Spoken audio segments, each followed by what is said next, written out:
अगर आपने कभी ध्यान दिया होगा तो शरीर के सारे अंगों में सबसे पहले जो कार्य करना शुरू करता है वो हमारा दिल होता है ना। जब बच्चा विकसित होना शुरू होता है, छोटा सा बेबी, तो सबसे पहले उसका दिल डेवलप होना शुरू होता है। क्यों? क्योंकि पूरे शरीर को जो ब्लड की आवश्यकता है, जो खाने की आवश्यकता है ना, वो दिल के द्वारा ही पूरी की जा सकती है।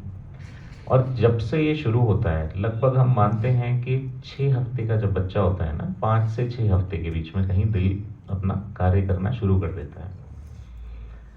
और ये लगातार ही कार्य करता रहेगा जब तक हम जीवित हैं, कोई विराम नहीं, ठीक है, कोई कमी नहीं। आप दौड़ते हैं तो वो ज़्यादा काम करता है, आप रेस्ट करते हो कम काम करता है, जैसा आप चाहते हो वैसे काम करता है। पर क्या हम बदले में वो काम करते हैं जो वो चाहता है? तो थोड़ा सा अवेयरनेस है ना, जागरूकता की ज़रूरत है कि हमें ये समझना चाहिए कि दिल जो हमारे 6 हफ्ते की लाइफ से लेके हमारे पूरे जीवन तक काम कर रहा है, हमें थोड़े काम तो ऐसे करने चाहिए जो कि हमारे हृदय हमसे चाहता है। ठीक है, तो किस तरह से हार्ट का ख्याल रखना है ये तो शायद सभी लोग जानते हैं, बस शायद फॉलो नहीं कर पाते। हार्ट की हेल्थ के बारे में अगर हम देखें तो बहुत सिंपल है। कुछ 4-5 बहुत सिंपल उपाय हैं जो अगर हम रोजाना की जिंदगी में रखते हैं तो दिल स्वस्थ रहेगा। सबसे इंपॉर्टेंट ऑफ कोर्स भोजन है, फल, फ्रूट्स, ये सब चीजें आज ना खा करके हम फास्ट फूड पे चले गए हैं, जिस फास्ट ने शायद हमें बहुत स्लो बना दिया, एक्टिव नहीं रखा है ना।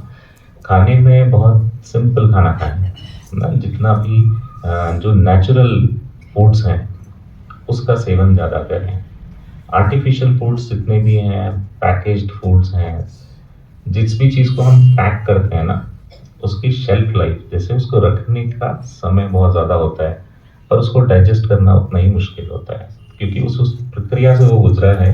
उसकी जो नेचुरलिटी है, जो बहुत सारी चीज़ें प्रोसेस करनी पड़ती हैं। जैसे आप देखेंगे चिप्स हैं, पापड़ हैं, या फ्रूट्स के जैम्स बना देते हैं, जेलीज बना देते हैं, अचार बनाते हैं, क्या ये ऐसे ही बन जाते हैं? इनकी शेल्फ लाइफ बढ़ाने के लिए इसमें बहुत सारी चीज़ें मिक्स की जाती हैं। ये चीज़ें शेल्फ लाइफ तो बहुत ज़्यादा बढ़ाती हैं, पर उसका डाइजेशन प्रोसेस जो है वो मुश्किल कर देती हैं। जितना नेचुरल पदार्थ है वो ज़्यादा शेल्फ लाइफ नहीं होगी, वो जल्दी खराब हो जाएगा। आप फ्रूट्स लाओगे अगले दिन खराब होने शुरू हो जाएंगे, है ना। जो भी आप फ्रेश खाना बनाओगे यदि बाहर रखते हो तो वो खराब होना शुरू हो जाएगा। तो जो भी चीज़ें जल्दी खराब हो रही हैं वो हमारे लिए ज़्यादा अच्छी हैं, क्योंकि वो इजीली डाइजेस्टेबल हैं। जिसको हम खराब बोलते हैं उसमें बेसिकली जो और अन्य बैक्टीरिया वगैरह हैं वो सब डेवलप कर जाते हैं। तो आप ये सोचिए कि जो खाना बैक्टीरिया खा सकते हैं आसानी से, उसी पर वो बैठते हैं, ठीक है। या कोई एनिमल्स या कोई हम इंसेक्ट्स की बात करें, ये सब उसी जगह बैठते हैं जहाँ पर बहुत सिंपल डाइजेस्टेबल फूड होता है।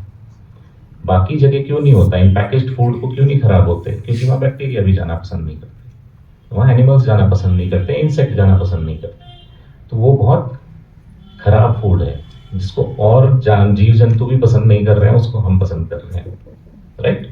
तो वो थोड़ा सा ध्यान रखना ये है कि जितना नेचुरल फूड हम लेते हैं वो ज़्यादा इम्पोर्टेंट है, राइट। तो बहुत सिंपल तरीके से इसको समझ सकते हैं। खाने में कोशिश कीजिए घी तेल कम रखें, जितना ज़्यादा घी तेल लेंगे उतना डाइजेस्ट करना मुश्किल होगा।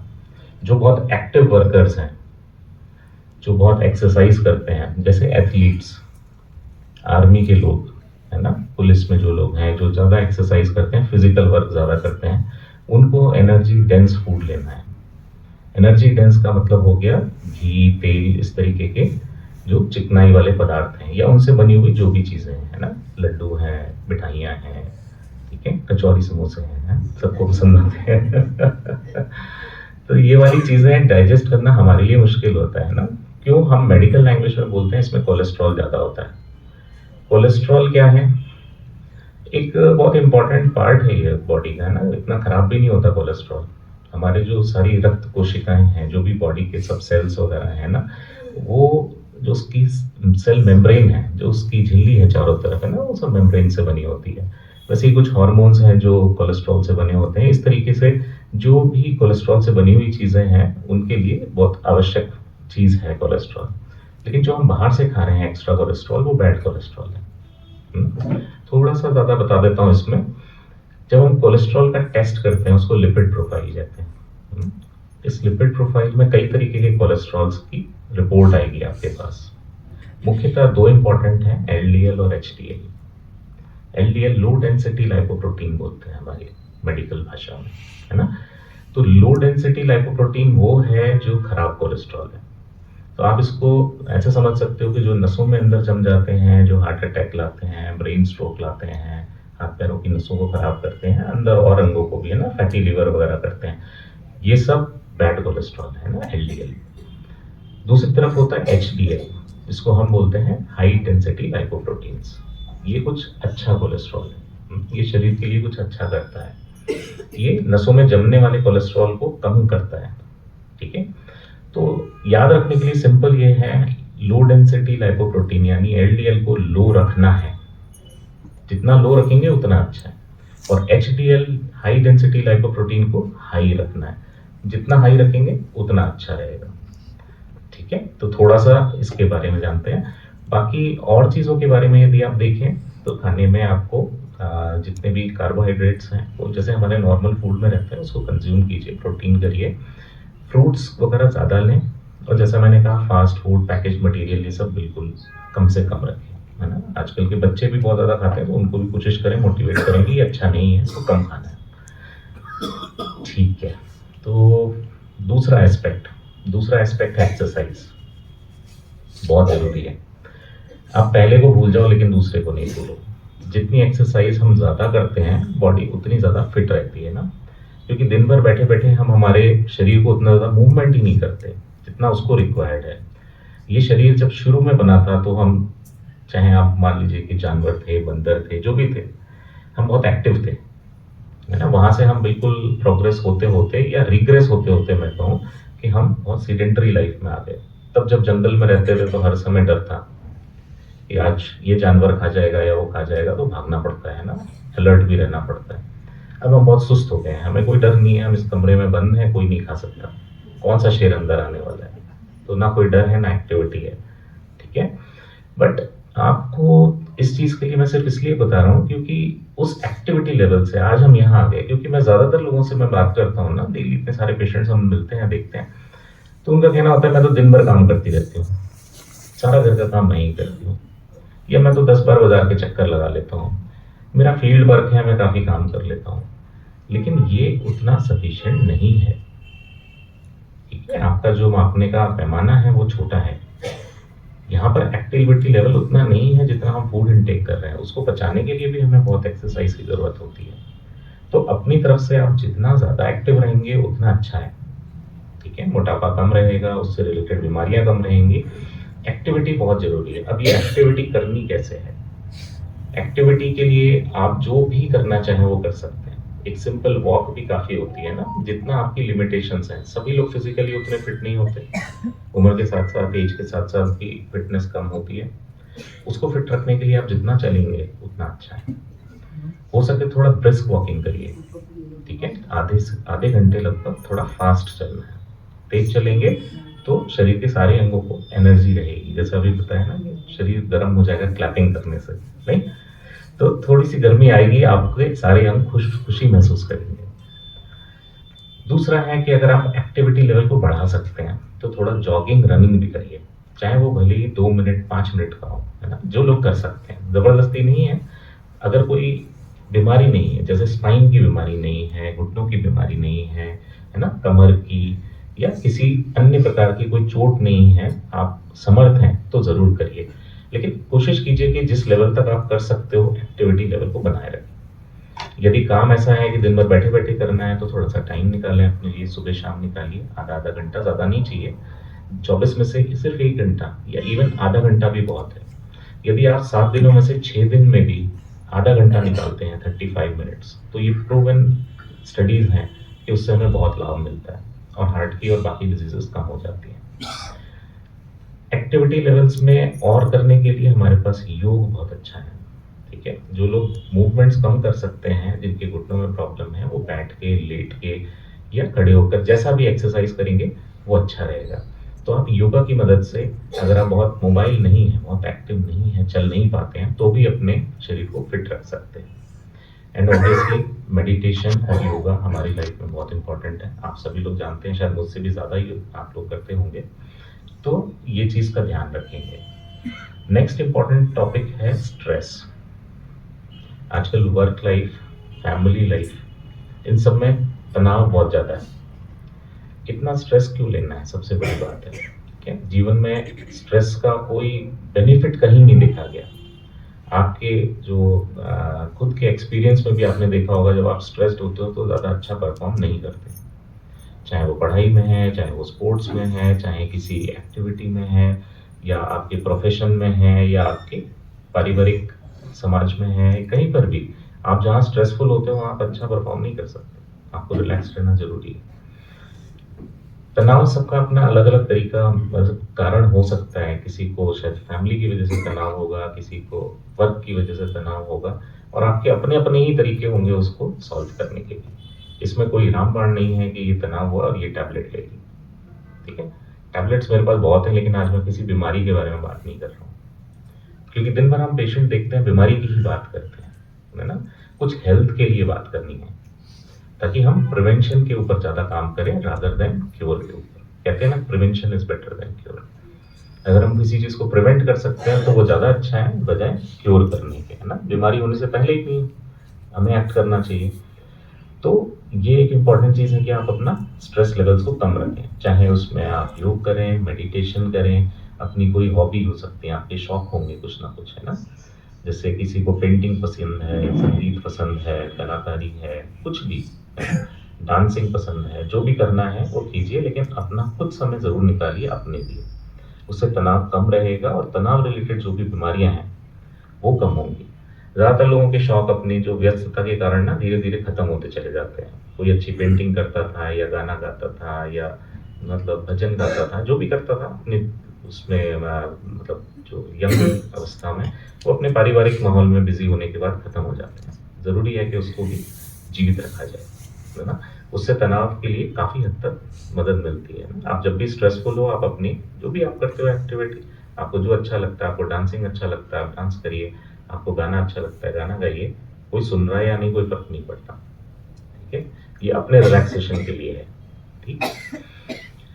और इम्पोर्टेंट टॉपिक्स में है, कभी-कभी हम थोड़े एडिक्शन में फँसे होते हैं ना, काफ़ी लोग। किसी को चाय का एडिक्शन है, किसी को तम्बाकू वाली चीज़ों का एडिक्शन है, सिगरेट स्मोकिंग है ना? स्पेशली मेल्स में। तो शराब है, तम्बाकू है, इन सब के बैड इफ़ेक्ट्स देखेंगे, क्योंकि ये डिपेंडेंस लाते हैं। आपके शरीर में जो चेंजेस आते हैं वो तो डेफिनेटली आते हैं, एक साइकोलॉजिकल डिपेंडेंस लाते हैं कि आप उस पे पूरे की पूरी तरीके से आश्रित हो जाते हैं। सुबह कॉफ़ी नहीं मिली तो मैं उठ नहीं सकता, ठीक है? या बाद में नाइट में मुझे एन्जॉय करने के लिए स्मोक करना है, ड्रिंक करना है, जो भी करना है, तो इन चीज़ों से, नशीले पदार्थों से जितना दूर रहेंगे उतना बढ़िया। ये एक इम्पॉर्टेंट चीज़ हो गई। फाइनली मैं कहूँगा कि कुछ लोगों को जो पहले से बीमारियाँ हैं, वहाँ पे काफ़ी लोग आप लोग होंगे जिनको पहले से कुछ ना कुछ होगा, है ना? जैसे मान लो किसी को ब्लड प्रेशर है, कोलेस्ट्रॉल है, शुगर है, या आर्थराइटिस है, या जो भी है। इसके लिए जो दवाइयाँ ले रही हैं, उसको थोड़ा-सा कोशिश करें कि नियमित रूप से लें। हम कई बार अपने बाकी चीज़ों में, दिनचर्या में तो नियमित रहते हैं, लेकिन दवा या एक्सरसाइज़ या जो भी डॉक्टर ने प्रिस्क्राइब किया हुआ है ना, फिज़ियोथेरेपी, दवाइयाँ, एक्सरसाइज़, उस सब में अनियमित हो जाते हैं। उसका बहुत ख़्याल रखना है। क्योंकि मतलब आप ये सोचते हैं कि मुझे, जैसे मान लीजिए बीपी का एक एग्ज़ाम्पल ले लेते हैं। मुझे पता चल जाता है मेरा बीपी कब बढ़ता है, आपको नहीं पता चलता। मैं बताता हूँ आपको, जब आपको पता चलता है तो पानी सर के ऊपर से ही निकल जाता है। ठीक है? ये लोगों की आम धारणा होती है कि नहीं साहब, मुझे पता चल जाता है मेरा बीपी बढ़ता है तो मैं एक गोली दी है डॉक्टर साहब ने, वो ले लेता हूँ। ये 2.5 एमजी की ले लेता हूँ, वो 5 एमजी की ले लेता हूँ, वो एमजी भी समझा देते हैं मुझे। ठीक है? तो पर आप ये समझो कि जब आपको पता चलेगा तब तक तो बहुत लेट होता है, नहीं? इसीलिए बीपी की बहुत सारी मशीनें बनाई गई हैं, आप घर-घर में मशीन अवेलेबल कर सकते हैं। कभी हम भी बहुत सारे लोग कैंप करते हैं, तो हर कैंप में मुझे अनडायग्नोज्ड ब्लड प्रेशर के पेशेंट्स मिल जाते हैं। उनको या तो पता ही नहीं था, और पता था तो इग्नोर हो रहा था, सालों से चल रहा था। ठीक है? तो इसके जो दुष्प्रभाव होते हैं, बैड इफ़ेक्ट्स, वो बहुत दिनों में आते हैं। तो हम ऐसा नहीं कह सकते हम लोग कि मुझे पता चल जाता है, ऐसा मत सोचो। ठीक है? डॉक्टर्स हैं, उनकी हेल्प लीजिए, नहीं तो ये बीपी तो बहुत ईज़िली आस-पास कहीं पे भी नाप सकते हैं। उसी तरीके से शुगर होता है कि साहब मुझे पता चल जाता है, मेरे पेशाब की फ्रीक्वेंसी बढ़ जाती है, मुझे रात में 2-3 बार उठना पड़ता है, तो मुझे पता चल जाता है मैंने मीठा कम कर दिया, अब मैं ठीक हो जाऊँगा। आपने अच्छा किया मीठा कम कर दिया। ये तो पहला स्टेप है, ठीक है? आपने जो भी कम किया, ये बहुत इम्पोर्टेंट है। पर क्या ये सफिशिएंट है? बात तो ये है कि जो भी हम कर रहे हैं, क्या वो सफिशिएंट है हमारी बीमारी के हिसाब से? हो सकता है हो सकता है ना भी हो। तो वो चेकअप कराना और डॉक्टर की राय लेना ज़रूरी है। वहाँ हम लोगों का रोल आता है, ठीक है? आप आइए आराम से।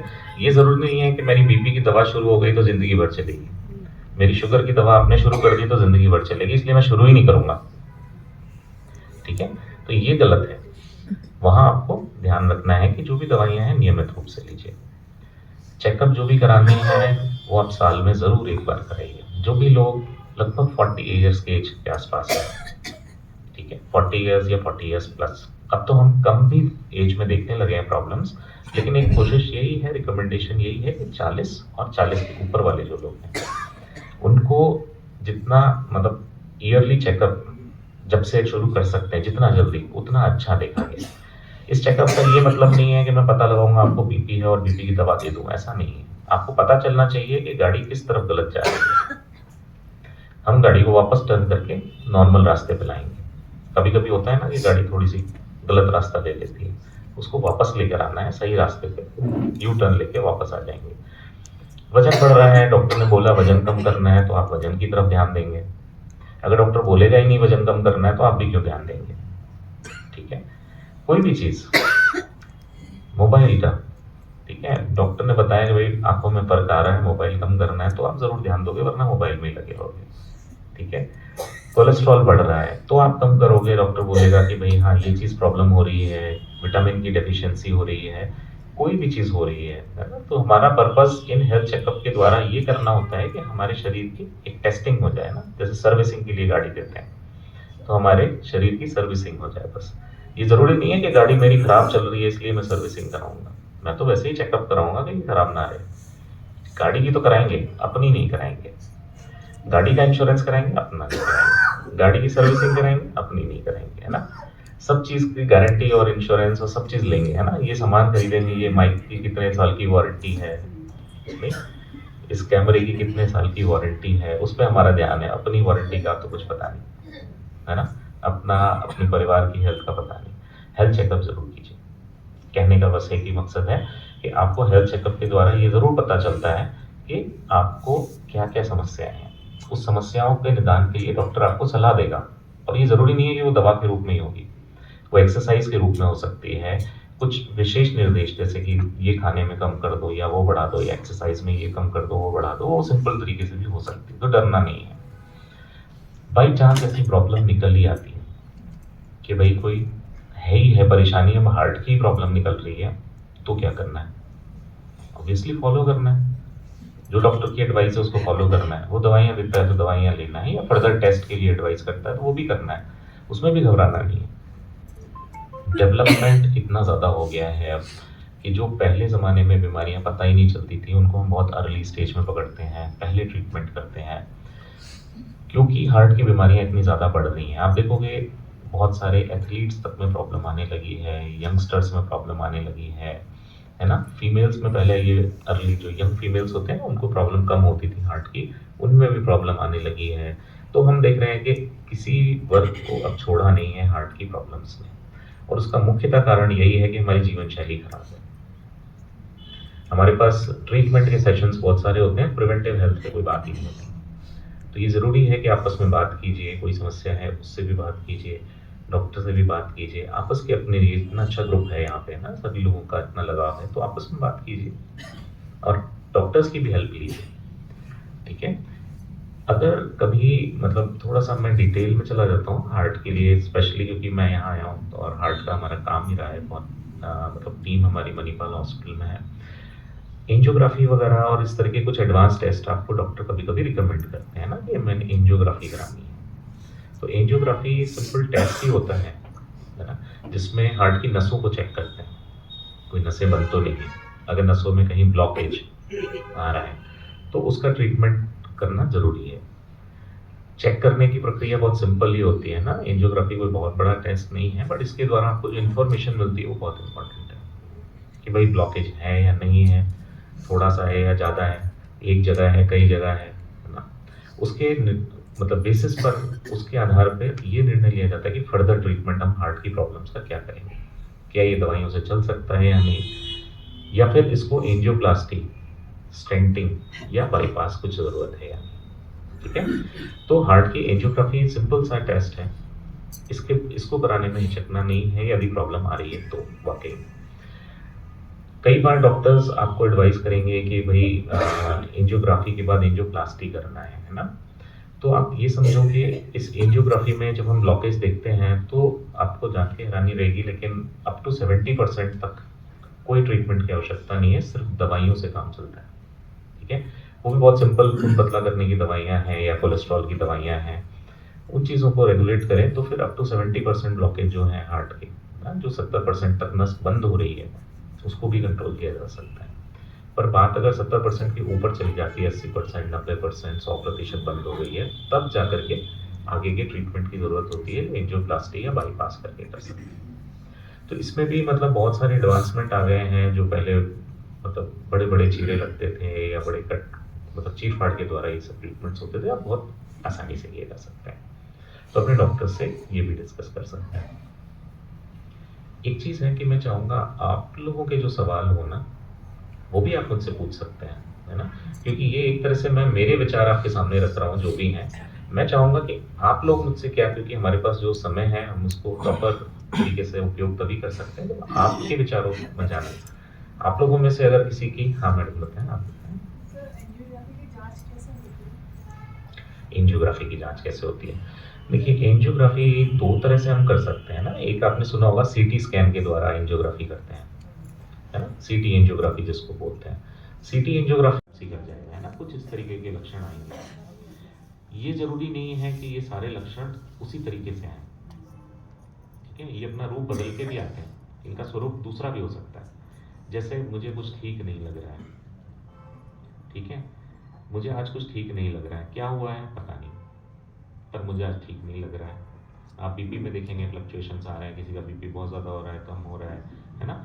या मुझे कुछ एटिपिकल सा दर्द हो रहा है। एटिपिकल पेन का मतलब हो गया कि जैसा चेस्ट पेन होना चाहिए था वैसा नहीं है। मेरे हाथ में दर्द हो रहा है, मेरे पैर में दर्द हो रहा है, गर्दन में दर्द है, दांतों में दर्द है ना? ये सारे एरियाज में अगर दर्द है तो वो हार्ट अटैक का भी दर्द हो सकता है। रिमेंबर मैं कह रहा हूँ हार्ट अटैक का दर्द भी हो सकता है, ही नहीं हो सकता है। ठीक है, ये ज़रूरी नहीं है कि हार्ट अटैक का ही दर्द है, बट एक हार्ट की संभावना हो सकती है। स्पेशली अगर ये लंबे समय तक दर्द चल ही रहा है ना, ये आराम नहीं दे रहा है और आपको कोई कारण नहीं मिल रहा है। ठीक है, मुझे ज़्यादा गैस बन रही है, बहुत डकारें आ रही हैं, खाना मैंने गलत खा लिया था या ज़्यादा खा लिया था, या जो भी समस्या है उसके साथ मुझे हल्का पेन है, तो मुझे समझ में आता है कि हो सकता है ऐसा।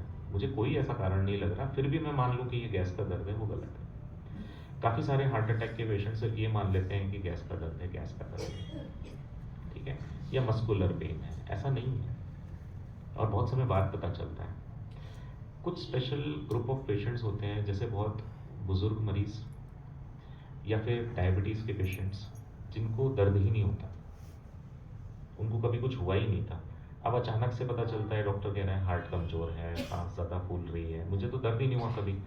तो ऐसी पॉसिबिलिटी होती है, ठीक है, जिसको हम साइलेंट इस्कीमिया बोलते हैं या साइलेंट अटैक भी बोलते हैं।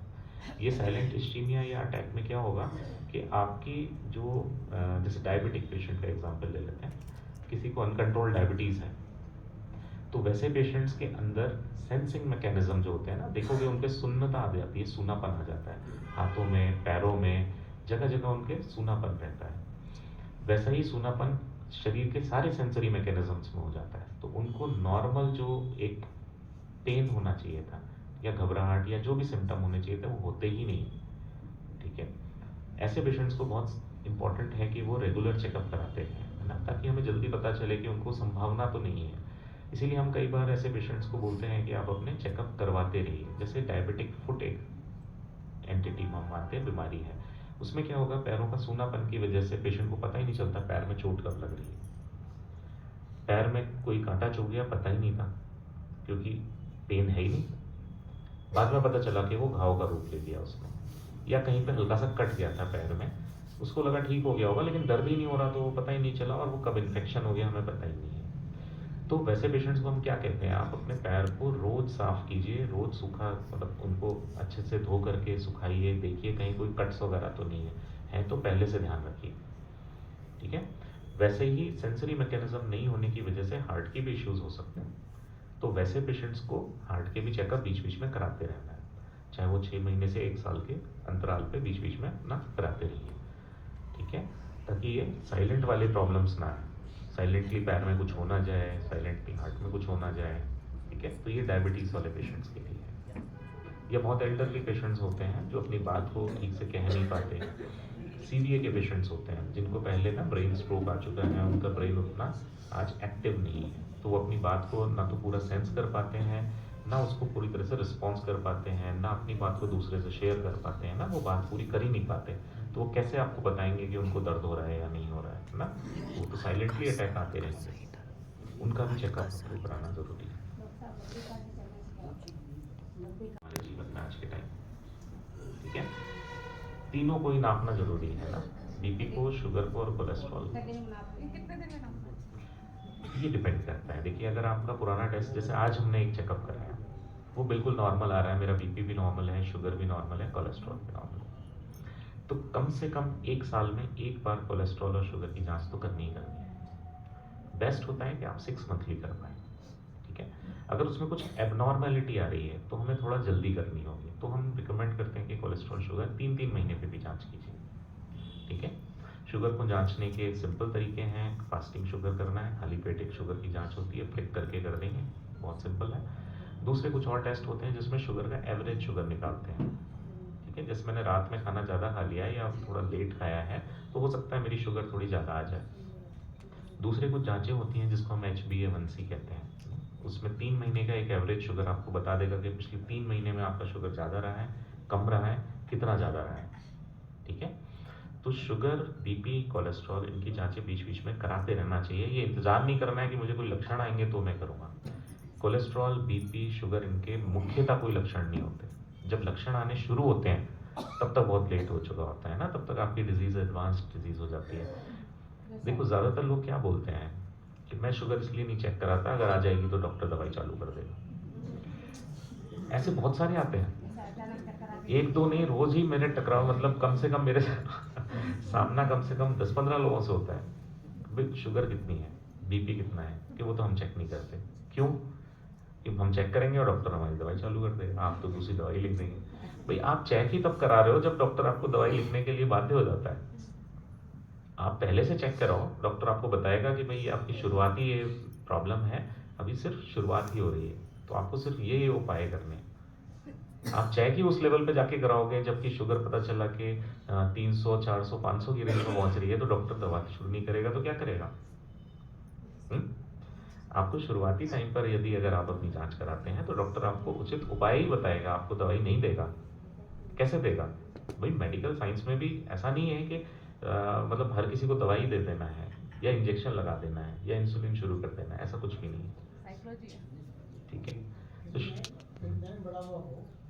क्रिएटली हमारी जो किडनी की बीमारियां हैं ना, गुर्दे की बीमारियां, उसके लिए होता है। जैसे हर किसी चीज़ की एक जांच है ना, कोलेस्ट्रॉल की एक जांच है, वैसे क्रिएटिनिन करके एक जांच होती है। क्रिएटिनिन तब बढ़ेगा जब जो हमारे किडनीज हैं, गुर्दे हैं, वो काम करना कम कर देंगे, उसका कारण कुछ भी हो सकता है, ठीक है।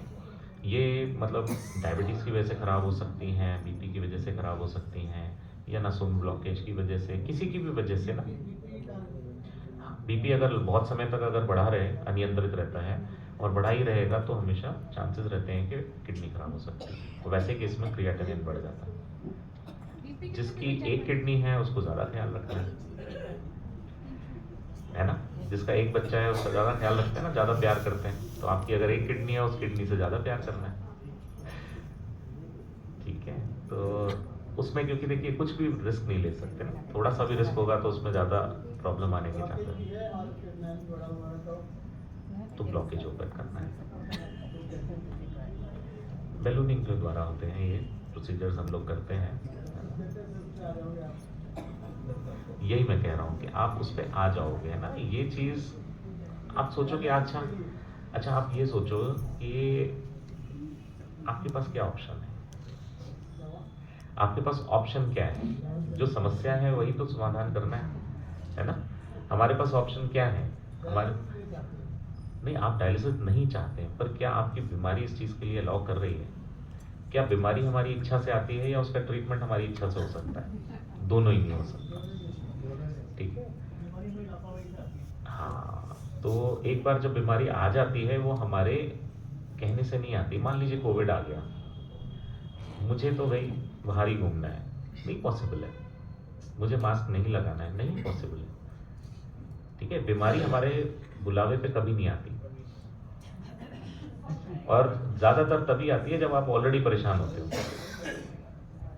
या तो खुद स्ट्रेस में होते हो, ओवरवर्कड होते हो, बहुत सारी समस्याएं होती है ना, फाइनेंशियल ट्रबल में होते हो, है ना, सब तरीके की समस्याओं में होते हो, और तभी बीमारी भी आ पड़ती है। ठीक है? तो चाहे वो बीमारी का आना है या उसका इलाज कराना है, ये दोनों हमारी इच्छा से नहीं होता है, ये हमें मानना पड़ता है। अब पहली स्टेप इसमें यही है कि हमें मानना है कि बीमारी है। ठीक है? ज़्यादातर लोग तो अरे नहीं बीपी इतना तो नॉर्मल रहता है, मेरी तो उम्र ही ज़्यादा है, 160-70 तो उम्र में हो जाता है, छोड़ो। मानते ही नहीं, एक्सेप्टेंस ही नहीं है, तो आगे का ट्रीटमेंट कैसे होगा?